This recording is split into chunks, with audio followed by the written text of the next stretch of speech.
Encore une fois, il avait réussi à créer l'événement.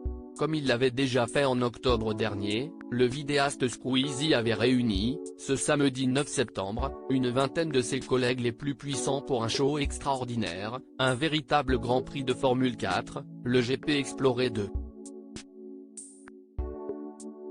Battant des records de vues, l'événement a cependant été entaché par un accident très critiqué.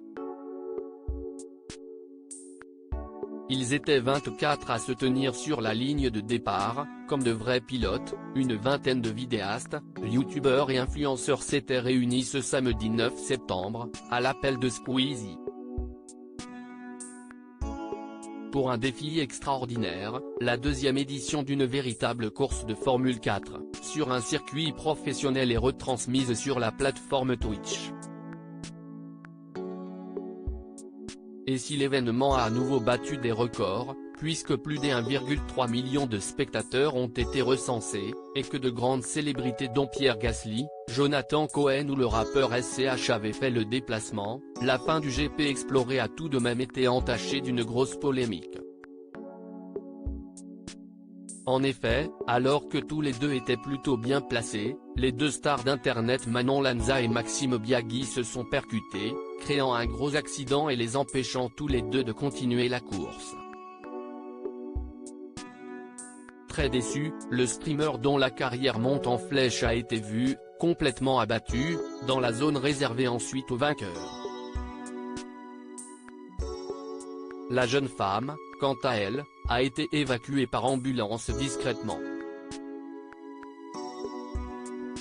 Il faut dire que c'est elle qui avait percuté son compère, sans avoir eu le temps de freiner à l'entrée d'un virage et que le choc physique a dû être grand, comme le rapportait une internaute. Mais certains se sont montrés bien plus cruels, l'accusant d'être un danger public, ils ont parfois été jusqu'à l'insulte, souvent très misogyne, ou même à la menace de mort pour avoir tout gâché. Appel au calme très choqué, de nombreux internautes, qui attendaient de ces nouvelles, ont appelé à la fin de cette vague de harcèlement, accrochage de Manon sur Maxime au deuxième tour du hashtag GP Explorer.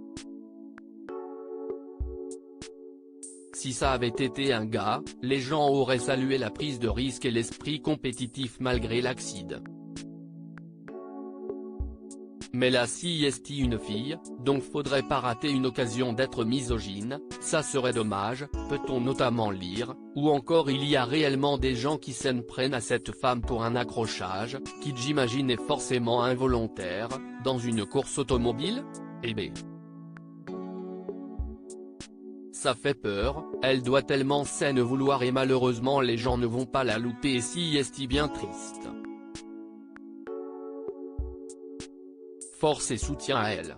Michou, présent sur place avec sa petite amie Elsa Bois, a lui aussi plaidé pour que la situation s'apaise, trop triste pour Maxime et Manon. Donnons-leur tout notre soutien et ne cherchons pas de fautifs dans l'histoire, ça ne sert à rien, tout comme Maxime Biaggi, directement mis en cause et qui a relativisé, si est la vie, si est une course et on ne peut pas tout contrôler. Désolé et merci pour votre soutien. Avec des frères comme ça, on peut pas perdre.